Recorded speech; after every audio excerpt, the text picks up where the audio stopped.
আল্লাহর কসম খেয়ে বলছি, ওরে আমার ভাইরা, ওরে আমার দাদারা, কানের কারণে বরবাদ হয়ে যায় না। কারণ কানের কারণে তোমরা নিজের আখিরাতকে শেষ করে দিও না। কি জবাব দেবে তোমরা? যে কান তুমি দিয়েছিলে শোনার জন্য, এই জন্য বাজার থেকে 1800 টাকা দিয়ে একটা লিড কিনে নিয়েছিলাম। ওই লিডটাকে কানে এমনি করে লাগিয়ে রেখেছি, আর পাছাতে ফুল প্যান্টের পকেটে অ্যান্ড্রয়েড মোবাইল গুজে রেখেছিলাম। রাস্তা রাস্তা চলছি, মালদা টাউনে বসেছি, 2.5 ঘন্টার টাইম লেগে যাচ্ছে জঙ্গিপুর স্টেশন পর্যন্ত আসতে। চলতেই আছে কানের ভেতরে রস ঢালতেই আছে। কে? তো ইবলিস শয়তান। কি শুনেছিলে? ওখান থেকে এখান পর্যন্ত কমসে কম 30 খানা হিন্দি গান শুনেছিলে, তাই না? এটাই জবাব ছাড়া আর তো হবে না। তুমি সূরা ইয়াসিন শুনেছিলে নাকি?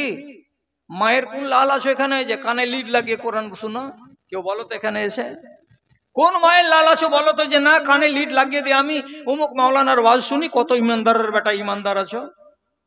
হাজার হাজার লেবারকে দেখতে পাচ্ছি দিল্লিতে, বোম্বাইয়ে, গুজরাতে রুজি কামাই করতে গেছে দেশ ছেড়ে বিদেশে, ইট 4খানা করে মাথায় নিয়ে 3 তলাতে উঠছে, আর পাছাতে মোবাইল গুজা আছে, কানে লিড লাগা আছে, ধুম ধাড়াক্কা এ বাজছে, ঘাম ঝরছে, প্লাস্টার করছে, কাজ করতে আছে, ইবলিস শয়তানকে রাজি করছে। রিজিক চাইছে, পাবে কার কাছ থেকে? তো আল্লাহর কাছ থেকে। এই নালায়েক কোনদিন বুঝতে পারলো না যে রিজিক এদের কাছে নাই, রিজিক আছে কার কাছে? তো আসমানওয়ালার কাছে।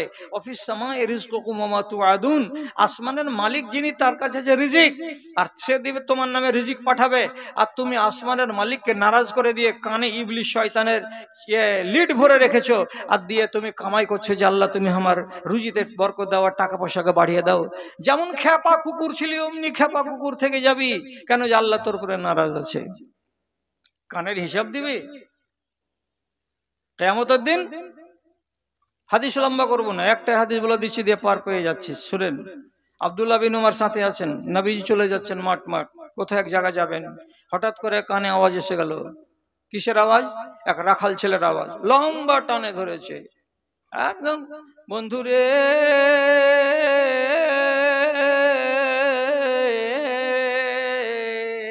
আব্বাসউদ্দিনের গলা, বাংলাদেশের, যে টান দিয়ে বন্ধুরে ধরেছে, রাসূলুল্লাহর কানে চলে আসলো ওই রাখালের গানের আওয়াজ। কি করবেন? ফান্না ইলা তারিকে, রাসূল করিম সঙ্গে সঙ্গে নিজের শাহাদাতের আঙ্গুল দুটোকে কানে ভরে দিলেন, আর দেওয়ার পরে রাস্তাটাকে বদল করে নিলেন। নিয়ে ডান দিকে চলতে বেশ কিছু দূর সাইড মেরে দিয়ে চলে যাওয়ার পর কানে আগুন লাগা অবস্থাতে আব্দুল্লাহ বিন উমারকে জিজ্ঞেস করে বলছেন, আতাসমাউ লিহাযা সাউতে, এই আব্দুল্লাহ বিন উমার, ওই আওয়াজগুলো কি এখন কানে তোমার আসছে না বলো তো? আব্দুল্লাহ বিন উমার বলছেন, না আল্লাহ পাকের রাসূল, ওই রাখালের গানের আওয়াজ আমার কানে এখন আসে না। তখন রাসূলুল্লাহ নিজের কান থেকে শাহাদাতের আঙ্গুল দুটোকে টেনে ফেললেন। তাহলে গান শোনাটাকে রাসূলুল্লাহ কত ঘৃণিত মনে করেছেন, যে ঈমান বরবাদ করা জিনিস, আর তার কারণে রাস্তা চেঞ্জ করে নিয়ে চলে গেলেন অনেক দূর। তারপর জিজ্ঞেস করে বললেন যে কানে কি আর আওয়াজ আসছে? উত্তর এলো না। তখন কান থেকে শাহাদাতের আঙ্গুলকে টেনে বের করলেন। আপনার হালাত কি? খবর আছে? এই কানের যে হিসাব লাগবে আপনাকে, তো আপনি তুমি মানলেন না যে এটা হিসাব লাগবে, সত্যি কথা কিনা। তো আমি তো আপনাকে কোরআনের আয়াত পড়ে শোনালাম যে আল্লাহ তাআলা স্পষ্ট বলেছেন যে তোমার কানের হিসাব লাগবে, তোমার চোখের হিসাব লাগবে, তোমার মুখের হিসাব লাগবে। তৈরি থাকেন। যখন হিসাব এগুলো লাগবে তখন আপনাকে তৈরি থাকতেই হবে। পার পাবেন না সেটা আল্লাহ তাআলা জানেন আর আপনি জানেন। আর কানের ওয়াজ আপনাকে করছি না, মুখের ওয়াজ, মুখের প্রশ্ন আপনাকে হবেই কিয়ামতের দিন। মুখের প্রশ্ন হবে দুটা, একটা ঢোকার আর একটা বের হওয়ার। বের হয় কি? কথা। ঢুকে কি? খানা। মাথায় গেল কথা? মুখকে প্রশ্ন করা হবে দুই রকমের, একটা হলো মুখে ঢুকার, আর একটা হলো মুখ থেকে বেরোবার। আপনি মুখ থেকে বের করেছিলেন কি? তো কথা, এটা জিজ্ঞেস করা হবে। আর মুখে ঢুকেছিল কি? আহার, এটা জিজ্ঞেস করা হবে। আর কোনটা দিবেন আপনি প্রথমে? যদি বলে মুখে ঢুকেছিল কি, তো মুখে ঢুকে চলে গিয়ে তো আহারের হিসাব দেন। তো ভাত খেয়েছি, রুটি খেয়েছি, তরকারি খেয়েছি, এই খেয়েছি, ওই খেয়েছি, এ তো খুব সহজ কথা। আল্লাহ তাআলা তো এটা আপনাকে রিজিক দিয়েছেন, আপনি খেয়েছেন।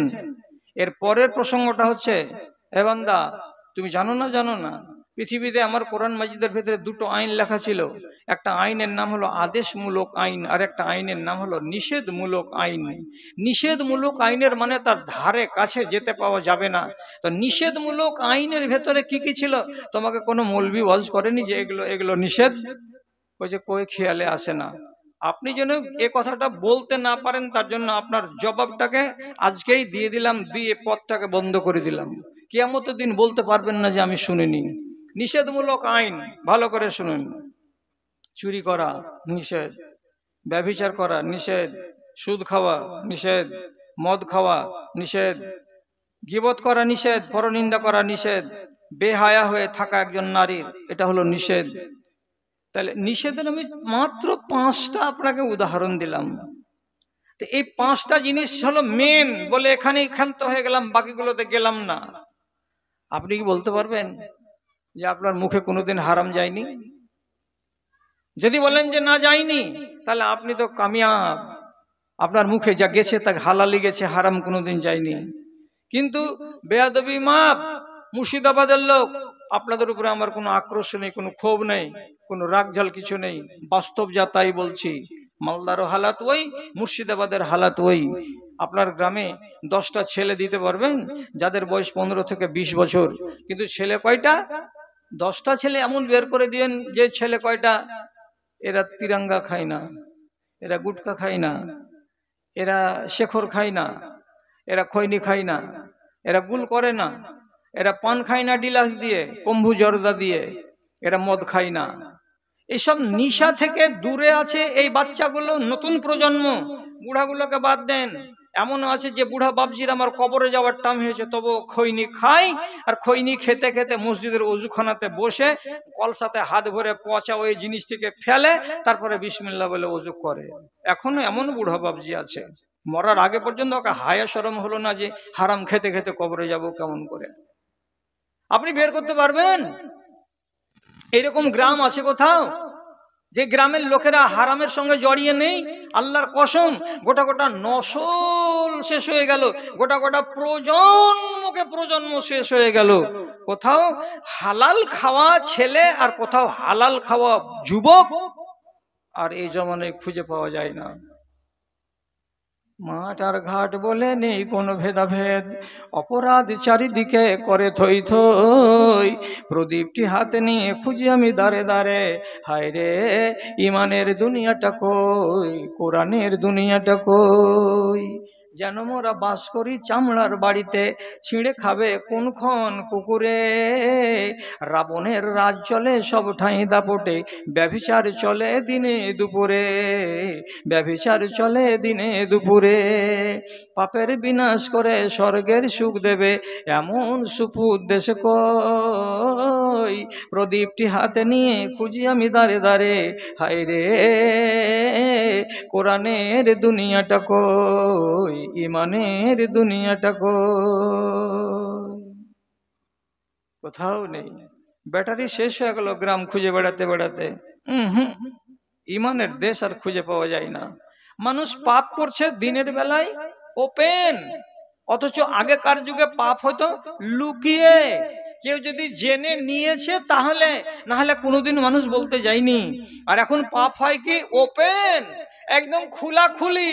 পাপ করতে গেলে কোনো মানুষ একটু দ্বিধা করে না যে এই অন্যায় কাজটা আমি কেন করতে যাচ্ছি। আহা, কি করা যাবে? নিজের বাপকে আর মাকে ভাত দেয় না, এত বড় জল্লাদ বেটা, আর ওরই মোটর সাইকেলের আগা দিকে প্লেটে লেখা আছে বাবা মায়ের দোয়া। ওরে সুবহানাল্লাহ, হবে ইবলিশ তো তোর থেকে হারামি কম হবে। যে বাপটাকে তুমি তাহই বানিয়ে রেখেছো, আর যেই মাটা আজ 60 বছর বয়সের বুড়ি, ও নিজেকে হাত পুড়িয়ে রান্না করে খেতে হয়, আর তুমি তোমার 25 বছরের যুবতী বিবিকে নিয়ে আর দুটা বাচ্চাকে নিয়ে ট্যাংরার মাছ ভাজছো আর মচর মচর করে খেয়েছো, আর মনে মনে বলছে এখন কেন বিষ লাগছে। তোমার জাহান্নাম কি না আছে হে ভাই? তোমাকে আর কিছু করতে হবে না, অন্য কোনো আমল করো নাহি না করো, ইয়াতি তোমার জাহান্নাম তোমার তকদিরে গুঁজে দিয়েছে আল্লাহ তাআলা। ফাজলামো করার জায়গা পাও না। তিনটা লোক হুঁশিয়ার হয়ে থাকো। আর কি বলে আপনাদের এইটিকে বলে যাচ্ছি, যদি চলতে থাকা চলমান জাহান্নামী দেখতে চান, মরার পরে তো দেখবেন ওটা পরের কথা, কিন্তু চলে বেড়াচ্ছে জীবিত জাহান্নামী যদি দেখার কাউরি স্বাদ থাকে যে হ্যাঁ দেখবো, তাহলে দেখেলেন রাসূলুল্লাহর হাদিস কি বলছে। 4টা চলমান জাহান্নামী আপনাকে দেখিয়ে দিচ্ছি, এইটিকে আজকে থামতে পারলে ইনশাল্লাহ অনেক কাজ দিবে। এক, যে নারী নামাজ পড়ে, রোজা করে, হজ করে, যাকাত দেয়, দান খায়রাত করে, সবই কিছু করে, কিন্তু ওই নারীর শরীরের কোনো একটা অংশ অন্য লোক দেখে নিচ্ছে, তাতে ওই নারীর কষ্ট হয় না মনে। কথাটা বুঝিয়েন ঠিক করে।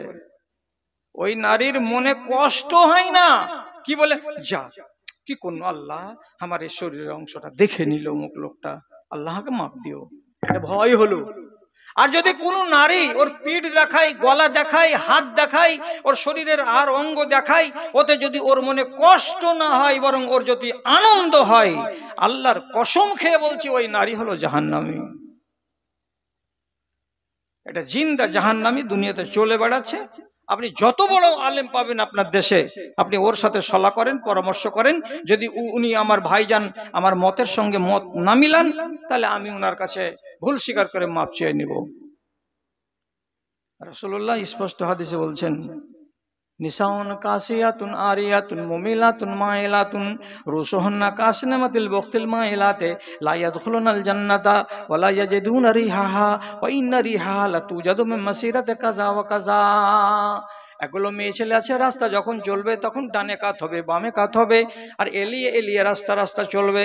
কেমন হয়ে এলিয়ে এলিয়ে চলে? তো নবীজি বলছেন, আরবের মাটিতে এগুলো উঁট আছে, তাকে বখতি উঁট বলা হয়।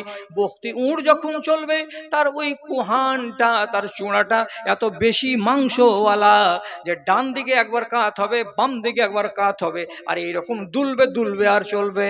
তো বখতি উঁটের কুহান বা চূড়াটা যেমন ডানে আর বামে কাত হয় আর চলে, ঠিক এইরকমই এক যুগের নারীরা, তারা চলবে তখন ডান দিকে আর বাম দিকে কাত হয়ে হয়ে ফেঁকা চাকা করে, এদিক দেখবে সেদিক দেখবে, আর হাঁটবে, আর দেখবে আর হাঁটবে।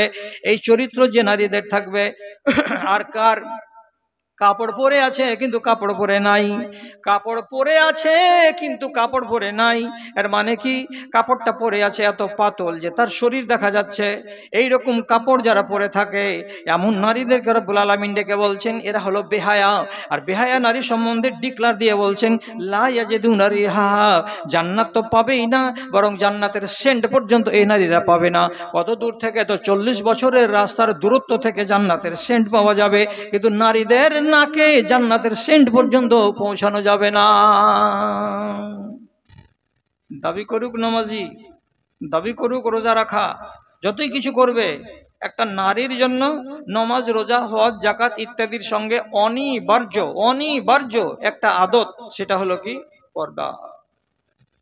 মাথায় রাখবেন, এটা মেয়ে মহল থেকে গেল। আর 3টা দিচ্ছি এই মহল থেকে। তা কি? 1 নম্বর, চলমান জাহান্নামী কে? একটা লোক, সে বেঁচে থাকা অবস্থাতে তার জমি জমাগুলোকে বেটার নামে লিখে দিল, 2টো বেটা হোক 3টে বেটা হোক, মেয়ে আছে 2টা মেয়েকে মাহরুম করে দিল, 1 শতক জমি দিল না, 1 কাঠাও জমি দিল না। লিচুর বাগান, আমের বাগান, 12 বিঘা 14 বিঘা এত সুন্দর জমি 2টো ছেলের নামে 6 বিঘা করে লিখে দিল। মেয়ে যদি বলছে আব্বা তুমি আমাদেরকে দিবা না, তোরা বেটি ছেলে কিসের জমি নিবি রে, তোরা তো পরের বাড়ি চলে গেছিস, তোদের জমি দেওয়া যাবে না। যদি মেয়েকে মিরাস না দেয়, মেয়েকে জমি না দেয়, আর শুধু ছেলেদেরকে দেয়, তাহলে এটা হলো 2 নম্বর জালেম। কেমন 2 নম্বর? যে বেঁচে থাকা অবস্থায় যদি কাউকে কিছু দেওয়া যায় তো ছেলেকে যা দেবে মেয়েকেও তাই দিতে হবে। আর তুমি মরে যাওয়ার পরে যখন ফারায়েজ হবে তখন বেটারা ডবল পাবে, মেয়েরা সিঙ্গেল পাবে। কিন্তু তুমি মরার আগে তোমার নিজের ফারায়েজ কেন তুমি করতে গেলে রে বেটা? এটা তো তোমার জন্য জায়েজ নয়, একটা হলো হারাম কাজ। আর তারপরে যদি করতেই গেলে ফারায়েজ তো তুমি বেটাকে দিলে, বেটিকে কেন দিলে না? নবীজি বলছেন সহিহ হাদিসের ভেতরে, মান কাতা মিরাসা ওয়ারিসিহি কাতা আল্লাহু মিরাসাহু ইয়াউমাল কিয়ামাতি ফিল জান্নাহ। কোন মানুষ যদি কোন মানুষের মিরাসকে কেটে নেয়, হজম করে দেয়, কিয়ামতের দিন যেই ব্যক্তির মিরাসকে তুমি কেটেছো তোমার জান্নাতকে কেটে নিয়ে আল্লাহ তাআলা বলবেন, এ বান্দি রে, এ তোর বাপের জান্নাতটা নে আর তুই জান্নাতে যা। আর যতগুলো পাপ আছে তোর বাপের ঘাড়ে চাপা। চুলকাতে চুলকাতে জাহান্নামে যাবে, আর হাসতে হাসতে মেয়েটি আল্লাহর জান্নাতে যাবে। এ জান্নাতটা ছিল কার? তো তোমার। কেটে নিল কে? তো আল্লাহ। কেন কেটে নিল? তো এই জন্য যে তুমি দুনিয়াতে ওই মহিলার মিরাস কেটে নিয়েছিলে। সহিহ হাদিসে লেখা আছে।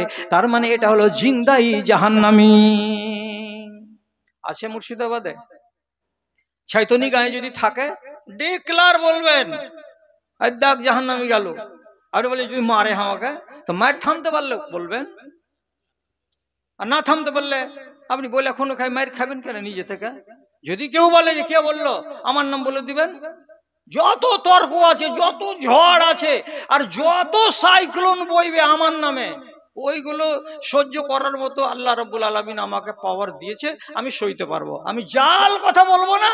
আর কেউ যদি আমাকে আক্রমণ করে, আক্রমণে আমার কোনো কিছু হয় না। বলবেন এই কথাটা, এই বলেছে, এই মৌলভী সাহেব বলে গেছে যে তুমি জিন্দা জাহান্নামী। তারপরে দেখবো মায়ের লাল আমার সঙ্গে কোন আলেমকে নিয়ে তর্ক করবে, তখন আমি হারবো না জিতবো। 2 নম্বর জাহান্নামী চলে বেড়াচ্ছে। এটাকে এই নাফরমান। যেই নাফরমান সম্বন্ধে হাদিসে লেখা আছে 2 রকমের লোক সম্বন্ধে আল্লাহর রাগ কত বাড়ে, যে বলছি ওকে একবার আমার আযাব দিয়ে মন মিটে না, তখন আমি ওকে ডবল আযাব দিই, একবার দুনিয়াতে একবার আখিরাতে। আরে আল্লাহ! অথচ আল্লাহ ওয়াদা করে রেখেছেন তোমাদের আযাব কবে হবে? মরার পরে। জাহান্নাম যখন নিযুক্ত করে দেওয়া হবে তখন আযাব হবে। অথচ রব্বুল আলামিন কি বলছেন? 2 রকমের লোক এমন আছে দুনিয়াতে যাদেরকে আযাব দুনিয়াতে না দিতে গেলে আমার গার বিষ মিটে না। আর এক রিওয়ায়াত আছে 3 রকমের। কে কে? একটা লোক বাপকে বাপ বলে মানে না, চোখের সামনে বসে আছে চায়ের দোকানে মজলুম হয়ে, ওর পকেটে যদি টাকা আছে তো গুনে গুনে দেখছে যে 5টা টাকা আছে, একটা চা পাবো কিন্তু খাস্তাটা তো দিবে না। আর বিনা খাস্তাতে খালি পেটে চা কেমন করে খাবো? চায়ের অর্ডারও দিতে পারছে না। বাপ এমন মজলুম, এত গরিব মানুষ। আর ওই দোকানে বসে বসে বেটা পাউরুটিকে সেঁকছে, আর শেখার সাথে তাকে মাখন লাগিয়ে চাকার চাকার করে খাচ্ছে। আর বাপের নামে একটা পাউরুটি নাই, একটা গ্লাস পানি নাই, একটা খাস্তা নাই। এ কথাটা দোকানদারকে বলতে পারে না, মহবুল রে বাপুকে একটা চা দে, আর বাপুকে একটা খাস্তা গালা দে, তো তখন দেখা যাবে। দেখে মনে হয়েছে এটা ওর তাহই, ওর বাপ নয়। বাপ যদি তাহই হয়ে যায় তো তুমি এমন কুলাঙ্গার আল্লাহর দুনিয়াতে যে এই জিনিসকে রব্বুল আলামিন বরদাস্ত করতে রাজি নন, যে তোকে দুনিয়াতে একবার চাখাবো আর তারপর একবার আখেরাতে তোকে তো দিবই দিব। কি করে এত বড় পাওয়ারের কথা বলতে পারছি? রাসূলুল্লাহকে একটা লোক জিজ্ঞেস করছে এসে, আল্লাহ রাসূল, বাপ মার কতটুকু কি পাওনা দাওনা আছে আমাদের উপরে, কিছু যদি বলেন তো সহ্য করি। হাদিসটা কি? মা হাক্কুল ওয়ালিদাইনি আলা ওয়ালাদিহিমা কালা হুমা জান্নাতুকা ওয়া হুমা নারুকা। রাসূলুল্লাহকে জিজ্ঞেস করে বলছেন, হে আল্লাহ পাকের রাসূল, আমাদের মা বাপের জন্য করণীয় কি আছে একটু বলুন তো। নবীজি বলছেন, করণীয় আর কি বলবো রে বাপ, সোজা সোজা কথা বলছি, ছোট্ট করে শোন। ওই মা আর বাপ হলো তোর জান্নাত, আর ওই মা আর বাপ হলো তোর জাহান্নাম। মানো? মানো তো মানো, না হয় পা দিয়া শানো। সহি হাদিস বললাম, তোমার মা বাপ তোমার জান্নাত, তোমার মা বাপ তোমার জাহান্নাম। এবার মা বাপ যদি তোমার জন্য একবারই কথাটা বলে, পরওয়ারদিগার আমার বেটাটা আমার চোখ জোড়ানো, আমার মন জোড়ানো, আল্লাহ আমার ছেলে যেমন আমাকে সুখে রেখেছে মালিক, আমার মরার পরে আল্লাহ তুমি আমার ছেলেকে সুখে রাখিও। মালিক রে, এই ছেলেটা যেদিন মরে যাবে আল্লাহ আমি এর উপরে রাজি আছি, খুশি আছি, আল্লাহ তুমি আমার বেটার মঙ্গল করিও। মা যদি এইরকম দোয়া করে দেয়, বাপ যদি এইরকম দোয়া করে দেয়, তাহলে পরে বাপ আর মা আপনার জান্নাত বানিয়ে দিয়ে চলে গেল। এই জন্য নবীজি বলছেন, তোমার মা আর তোমার বাপ তোমার জান্নাত, তোমার মা আর তোমার বাপ হলো জাহান্নাম। তারপর একজন এক সাহাবীকে রাসূলুল্লাহ বলেছিলেন, এই বাপের সঙ্গে এরকম করছো কেন? বাপ কি জিনিস জানো তুমি? তো বলছে মিসরা বাবিল জান্নাতে, মিসরা বাবিল জান্নাতে। তোমার বাপটা কেমন? তো তোমার জান্নাতের গেটের যে পাল্লাটা আছে, সেই পাল্লাটা, আপনার বাড়িতে কিসের পাল্লা আছে? সীসা কাঠের। যারা দামি দামি লোক আছেন তাদের বাড়িতে পাল্লা কি আছে? সীসা কাঠের, একদম সুন্দর করে ডিজাইন করা আছে, ফুল তোলা আছে। আপনার ওই ফুল তোলাতে যে কোনো একটা লোক এসে একটা মারতুল দিয়ে এরকম করে আঁচড় টেনে দেয়, তো আপনি কি বলবেন? ওহ শালা আমার কলেজার উপরে টেনে দিলে শালা। মানে কি এত দামি আপনার পাল্লাটা। এবার নবীজি কি বলছেন, তোমার জান্নাতের পাল্লাকে যদি তুমি দাগদার বানাতে চাও, যে ধাব্বা লেগে থাকবে, রং চটে থাকবে, কোনো জায়গাতে পোকা লেগে থাকবে, এইরকম যদি পাল্লা দেখতে চাও, তাহলে তোমার বাপের সঙ্গে দুর্ব্যবহার করো। আর যদি বলো যে না আমার জান্নাতের পাল্লাগুলো সলিড থাকবে, ঝকঝকে থাকবে, একদম শিশু কাঠের মতন, চোখ জিভ যেন ঘুষা যায়, চোখের পাতা যেন ঘুষা যায়, এমন সুন্দর হয়ে থাকবে, তাহলে তোমার বাপের সঙ্গে সেই রকম সুন্দর ব্যবহার করো। জি, থামতে পারবেন না এগুলো কথা। কেন যে এই যুগ এগুলো ওয়াজ করার যুগ নয়, কিন্তু কেন যে আমি করে চলে যাচ্ছি তো আল্লাহ তুমি ভালো জানো।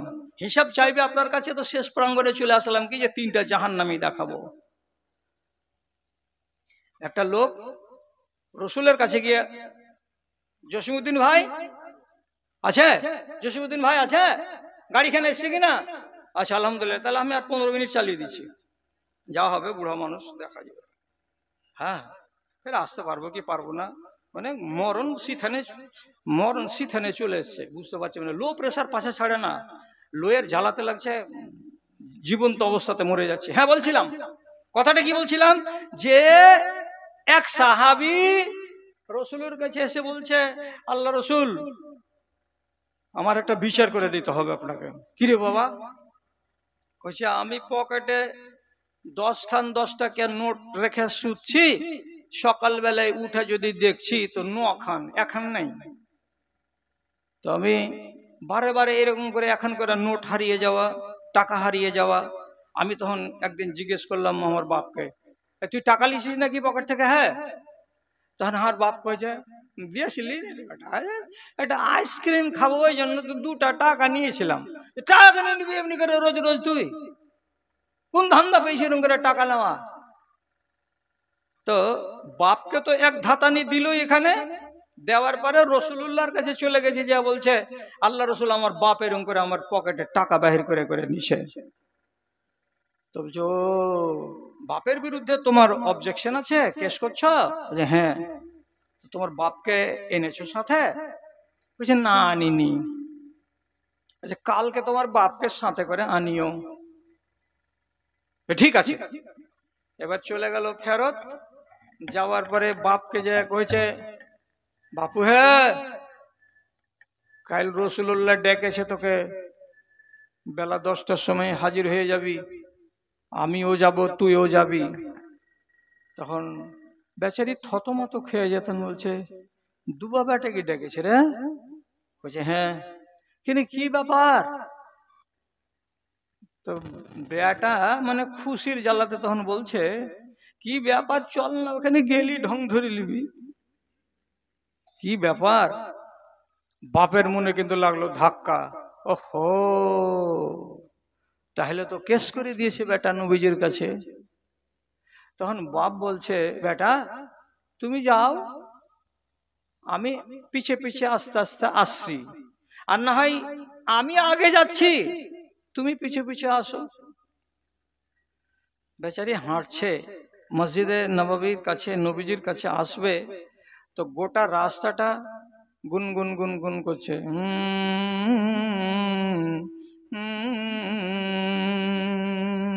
কথাগুলো ফুটিয়ে কিন্তু বলে না। তো কথাটি কিন্তু ফের লেখা আছে হাদিসের পাতায়। দিমাগটা হয়ে গেছে বুড়া হে দাদু, রাগসাল করিস না, এত কথা মাথায় রাখতে পারি না আর আমি। তো দেখিয়ে দিতে পারবো যে দেখতে চাইবে তাকে। তো কি বলছে, আমি যদি তোমার পকেট থেকে টাকা না নিতাম তাহলে বুঝি আমি আসামি হইতাম না। বাবারে তুমি বুড়োতিকালে আমার আশ্রয় হবে ভেবেছিলাম, কিন্তু আশ্রয় তুমি আমাকে দেবে না, এটাই ফায়সালা দেখলাম। ও বাবা, যেদিন তুমি ছিলে 3 বছর বয়সের, সেদিন তোমাকে খেজুরের বাগানে নিয়ে গেছি, ছায়াতে বসিয়ে রেখেছি, নিজে কোদাল চালিয়েছি, ঘাম ঝরিয়েছি, আর তোমাকে কোদাল চালাতে দিইনি। কেন? বৃদ্ধ বয়সে তুমি আমার ছায়া হবে, আর এইরকম করে কোদাল চালাবে, আর তখন আমি জাইফ হয়ে বাড়িতে পড়ে থাকবো। তুমি কামাবে, আমাকে খাওয়াবে। আজ যেমন আমি কামাচ্ছি আর তোমাকে খাওয়াচ্ছি, আমি আজ তোমার সাহারা, যেহেতু তুমি পারবে না অক্ষম, কাল তো তুমি আমার হবে সাহারা, যেহেতু আমি সেদিন হব অক্ষম। ব্যাটারে, তুমি যে ক্লেম করে দিয়েছো নবীজির কাছে, দুঃখ কিছু নাই।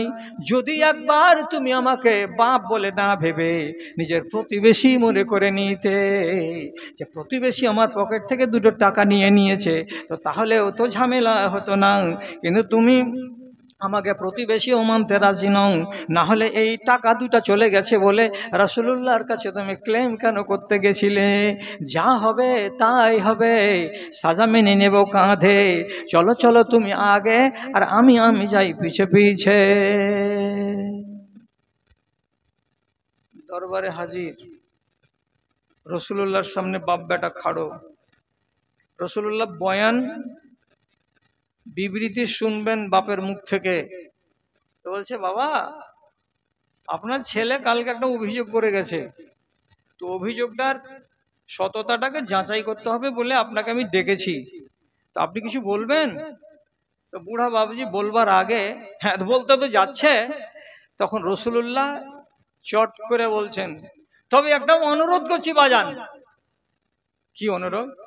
আপনি যে সারাটা রাস্তা গুনগুন গুনগুন করে কি বলছিলে, কথাগুলো পরিষ্কার বোঝা যাচ্ছিল না, শব্দগুলো কি তৈরি হচ্ছিল তুমি জানছিলে, আর কেউ জানতে পারছিল না।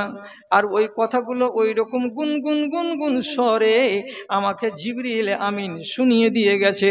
অতএব তোমার মুখ থেকে একবার শুনতে চাই তুমি কি কথাগুলো বলেছিলে।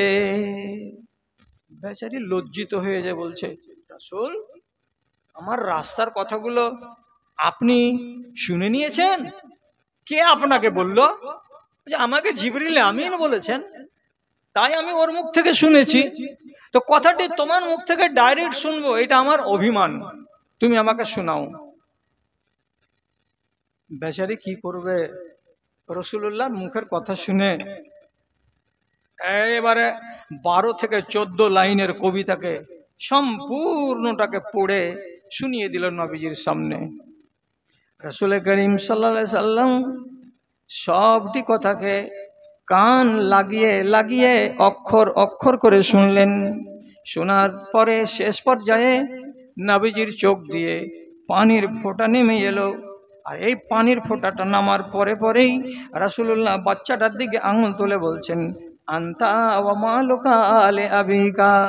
এ পাগলা ছেলে, তুমি কি বুঝো না, তুমি কি জানো না, তুমি এবং তোমার যাবতীয় মাল সব তোমার বাবার, তুমি এবং তোমার যাবতীয় মাল সব তোমার বাবার। এ কথাটা যদি তোমার মগজে থাকে, কাল থেকে তোমার বাপের সামনে যেন একটুও বেয়াদবি না হয়। অতএব যাও, আর কোনো বিচার হবে না। ছেলেটাও লজ্জিত হলো যে সুবহানাল্লাহ, আমার এ কুকীর্তির কথাটা আল্লাহ রাব্বুল আলামিন জিবরিলের মারফত নবীজির কাছে পাঠিয়ে দিয়েছেন। আমার বাপ যে দুঃখের গজল গেয়েছে, সেটা কিন্তু সত্যি বুককে চিরে দেওয়ার মতো কথা। বেয়াদবি হয়েছে আমার দ্বারাই, শেষে নিজেকে কি করবে, কাচুকুচু করে ওই জায়গা থেকে ফিরে চলে আসছে যে আর জীবনে কোনোদিন বাপের সঙ্গে বেয়াদবি করব না। যাদের বাপ মা নারাজ আছে আর কথা বাড়িয়ে লাভ নেই, তোমার টিকিট কাটা আছে, তুমি যতই কিছু করো তোমাকে জাহান্নামে যেতেই হবে, চলমান জাহান্নামী তুমি। আর একটা লোক যারা মদ পান করে, মদ পান করতে করতে তওবা করার সুযোগ পায়নি, ওই হালাতেই মরে গেছে, তাহলে ওই লোকটা হলো চলমান জাহান্নামী। আর অন্য রিওয়ায়েত আছে আরেকটা নাম, সেটা হলো কি, যে মহিলা বিবাহ শাদী হয়ে যাওয়ার পরেও এখনো ব্যভিচার ভুলেনি, অর্থাৎ কি করে বেড়াই, নিজের স্বামীকে ধোকা দিয়ে পরের সঙ্গে প্রেম করে বেড়াই বা পরের সঙ্গে শারীরিক সম্পর্ক কায়েম করে বেড়াই, এইরকম নারী আল্লাহ রাব্বুল আলামিন বলছেন এই স্বভাবের লোকগুলোকে আমি দুইবার যদি সাজা না দিই তাহলে আমার মন ভরে না, একবার দুনিয়াতে সাজা দেব আর একবার আখেরাতে সাজা দেব, তাহলে আমার মনের বিষটা মরবে, আমার মনের ইচ্ছাটা মিটবে, আমার রাগটা মিটে যাবে। তাহলে দাদারা আমার আর ভাইয়েরা আমার, কথা তো অনেক শোনা হলো, কথা তো অনেক শোনালাম, শেষে আমার গোড়ার কথাটাতে আমি চলে আসছি। আপনার মুখকে জিজ্ঞেস করা হবে খাওয়া সম্পর্কে, আর আপনার মুখকে জিজ্ঞেস করা হবে কথা বলা সম্পর্কে। কথা বলবেন একটু ভেবে চিন্তে, কথা বলবেন একটু ভেবে চিন্তে, এমন কোন শব্দ ব্যবহার করে দিবেন না কাউকে যে শব্দটা আপত্তিকর হয়ে যাবে। শেষ করে দিলাম বয়ান করা, আমার ট্রেনের টাইম হয়ে যাচ্ছে। একদিন রাসূলুল্লাহ এক মহিলাকে সাথে করে নিয়ে যুদ্ধের ময়দান থেকে চলে আসছেন, তো মহিলার উটটা গেছে দুর্বল হয়ে, জোরে জোরে হাঁটতে পারে না। শেষে এই মহিলা রাসূলুল্লাহর সাথে সাথে চলতে না পাওয়ার কারণে আরেকবার করলো কি, উটের তলপেটে জোর করে একটা লাথি মেরে দিল, আর দেওয়ার পরে আরবিতে বলছে হাল ইয়ামাল উনাত, হাঁট হারামজাদি, খুব বিষ্ণি লানতি উট, হাঁট।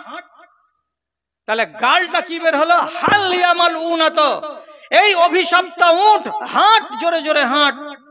তাহলে একটা পাক জানোয়ারকে, যার দুধ হালাল, যার মাংস হালাল, যার পিশাব কাপড়ে লেগে যেতে গেলে হালাল, তাহলে এমন একটা জানোয়ারকে গালি দিয়ে দিল কে, তো একটা মেয়ে ছেলে। রাসূল করিম সঙ্গে সঙ্গে নিজের উটকে থামিয়ে দিলেন, আর দেওয়ার পরে আওয়াজ দিয়ে বলছেন, এই কে বললো গো এই কথাটা গো, কে বললো গো? তখন লোকেরা বললে এই মেয়ে লোকটা বললো আল্লাহ রাসূল, এই মেয়ে লোকটা। তখন রাসূল কি বললেন, আনজিলু মা আলাইহি মিনাজ জাদে, এই মেয়ে ছেলেটির উটের উপরে যতগুলো সামান আছে সব নামিয়ে নাও, আর ওই মেয়ে ছেলেটিকে উট থেকে নামিয়ে দাও, দেওয়ার পরে অন্য উটে চাপিয়ে দাও সামানগুলোকে আর ওই মেয়ে ছেলেটিকে, আর দেওয়ার পরে উটটাকে ছেড়ে দাও এই জঙ্গলে, ও যেন মদিনা পর্যন্ত না যায়, চড়ে বেড়াবে, খেয়ে বেড়াবে, যতদিন বাঁচার যতদিন বাঁচবে, আর যতদিন ঘুরে বেড়াবার ততদিন ঘুরে বেড়াবে। এই উটটাকে তোমরা কেউ স্পর্শ করবে না। কেন করবে না? বলছে একজন মানুষ মুসলমান হয়ে একটা অবলা জানোয়ারকে লানত করে দিয়েছে, এই কথাটা কিন্তু ছোট মোটো কথা নয়। কেমন মুখ খরচ করা সাংঘাতিক জিনিস, ভেবে চিনতে মুখটাকে ব্যবহার করবেন। হযরত আবু যর গিফারি হযরত বিলালকে একদিন বলে দিয়েছিলেন, এ কালোর বেটা, কেন লোকটা আফ্রিকার, নিগ্রো কালো, তো এই কালোর বেটা, এই কথাটা বলার কারণে রাসূলুল্লাহ বলেছিলেন তোমার ভেতরে জাহিলিয়াতের যুগের চরিত্র এখনো থেকে গেছে, তুমি নিজেকে সাবধান করো, না হলে জাহিলিয়াতের বদ চরিত্র তোমাকে বরবাদ করে দিতে পারে। কথাটা কেমন? তাহলে মুখের ভাষাটাকে আপনি একটু দয়া করে ঠিক করে চলবেন, চেক আপ করে চলবেন, আপনার মুখের দ্বারাই কারোর যেন কষ্ট না হয়, আপনার মুখের ভাষাতে কোনো মানুষ যেন না কাঁদে, আপনার মুখের ভাষাতে যেন কোনো মানুষের অন্তরে ব্যথা না লাগে, এই দিকে আপনাকে লক্ষ্য রাখতে হবে। না হলে এটাই আপনার কিয়ামতের দিন কাল হয়ে যাবে, যদি মুকদ্দমা খাড়ো হয়ে যায়, আল্লাহ এই লোকটা আমাকে কথা বলেছিল। তাহলে যাক, অনেক কথা শুনলাম, অনেক কথা বলা হলো। কি আছে ভাই? প্রশ্ন দিয়েন না যে ভাই, আমি এগুলো ভালোবাসি না। অনেক লোক খুব একবারে কবুল করে যে আমাকে প্রশ্ন দিয়েছে, এবার আমি বাহাদুরি দেখাবো, কিন্তু এগুলো আমি ভালোবাসি না। হাফ হাতা পরে পোশাক পরে নামাজ পড়ে নামাজ হবে কি? হবে। ছেলেদের জন্য লাল ও হলুদ পোশাক পরা হারাম, কথাটা কি সত্য? হারাম নয়, মাকরু। যদি অন্য কাপড় থাকে তো তাহলে ওটাই পরতে হবে। আর হলুদে তো কোনো কালাম নেই, লালে কালাম আছে, লালটাকে পরিহার করার চেষ্টা করবেন। রোজা রেখে নামাজ না পড়লে রোজা হবে কি না? রোজা আলাদা ইবাদত, নামাজ আলাদা ইবাদত। যদি সমূলে নামাজ না পড়ে তাহলে রোজা শুধু ভুখা থাকা হবে, রোজা কাজ দেবে না। ধূমপান করে ওযু করে নামাজ হবে কি হবে না? নামাজ হবে। ধূমপান করে ওযু করে নামাজ হবে কি না? নামাজ হবে। টাকা দিয়ে ফিতরা দেওয়া যাবে কিনা? আমাদের মতে যাবে, তবে আফজল হলো দানা দিয়ে দেওয়া। নামাজে দাঁড়িয়ে বায়ু বের হলে করণীয় কি? বায়ু বের হলে নাক চাপা দিয়ে বেরিয়ে যাবেন, উজু করে এসে আবার লেগে যাবেন, যতটা ছাড়া পড়লো বাকিটি পড়ে নেবেন। আচ্ছা, খালি শরীরে অজু হবে কি? এই কথা পরিকল্পিত মাফিক কেউ জিজ্ঞেস করছেন মনে হচ্ছে। মানে খালি শরীরে অজু হবে কি? খালি শরীরে অজু হবে দুর্বল মত। খালি শরীরে উজু হবে, এটা দুর্বল মত। গায়ে কাপড় রেখে উজু করতে হবে। মোবাইলে কোরআন পড়লে কোরআনের হক আদায় হবে কি? তো মোবাইলে কোরআন যদি এইভাবে দেখে দেখে পড়েন তাহলে কোরআনের হক আদায় হয়ে যাবে। কেন যে মোবাইলেও দেখা দিচ্ছে, কাগজেও দেখা দেয়। স্বামী স্ত্রী মিলনের পর গোসল না করা সেহরি খাওয়া যাবে কি? গোসল না করেও সেহরি খাওয়া যাবে, কিন্তু ফজরের আগে আগে পাক হতে হবে। প্রেম করলে কি গুনাহ হবে না নেকি হবে? যত পারো প্রেম করো। না তো এটা তো পরিকল্পিত জিনিস এগুলো না। আচ্ছা, মৃত্যুর সময় চোখ খোলা থাকে কেন? যেহেতু রুহটা উপর দিকে যায় আর দেখতে থাকে, চলে যাওয়ার পরে দেহে ক্ষমতা থাকে না, চোখ আর বন্ধ হয় না। ওই জন্য যারা পাশে লোক থাকবে তারাকে বলা হয়েছে চোখটাকে বন্ধ করে দিও। হানাফি ও সাফি মাযহাবের নামাজ আলাদা কেন? যেহেতু ওরা হানাফি এই জন্য আলাদা, যেহেতু এরা সাফি এই জন্য আলাদা। ওরা আলাদা মশলা, ওদের নামাজ আলাদা। আর যদি বেশি ইখতিলাফ শুনতে চাও তো আর একদিন ডাকো। হ্যাঁ, এখানেও নামাজ পড়লেও নামাজ হবে, এখানে নামাজ হাত করে পড়লেও নামাজ হবে। বিনা হাত বাঁধাতে যদি ছেড়ে এমনি করে নামাজ পড়ে তবুও নামাজ হবে। পৃথিবী বিখ্যাত আলেম শেখ বিন বাজ এবং উসাইমিনের ফতোয়া দেখেন, হাত যদি ছেড়ে নামাজ পড়ে ওর নামাজ হয়নি, কোনো মায়ের লাল বলতে পারবে না। মালিক মাসলাকের লোক জীবনে বুকে হাত বাঁধে না, হাত কেমনি করে ঝুলিয়েই রাখে। যত মরণ মরছে মালদা মুর্শিদাবাদের লোক, কি দিয়ে? চাইলের ফেতরা দে, এই নিয়ে। আর তো কিছু নাই লড়াই করার। সময় চলে আসছে। সালাম করার সময় এক অপরের সাথে হাত মিলানো কে কি বলা হয়? মুসাফা বলা হয়। আজানের সময় কুকুর চিৎকার করে কেন? কুকুরকে যে জিজ্ঞেস করবে। আচ্ছা, তো এবার শেষ করে দিলাম। একটা বেয়াদবি করছি, বেয়াদবিটার আমি মাপ চাইছি আগে। ওই 49 খানা আমার জীবনে ছোট বড় আমি বই লিখেছি, বাড়িতে বই একটাও নাই যে আপনাদেরকে দিব। তো আজকে গিন্নিকে বললাম কোনো বই থাকে তো দাও। তো 30 খান বই পাওয়া গেল। ইসলামী পারিবারিক আইন, মানে আপনার পরিবারটা কেমন হতে হবে, পরিবার কাকে বলে। তো এই 50 পাতার বইটা মাত্র 2 কাপ চা লাগবে, 10 টাকা দাম। যদি কাউরি মনে লাগে যে ইসলামী পারিবারিক আইন কেমন আর গায়র ইসলামী পারিবারিক আইন কেমন, এটা যদি পড়ার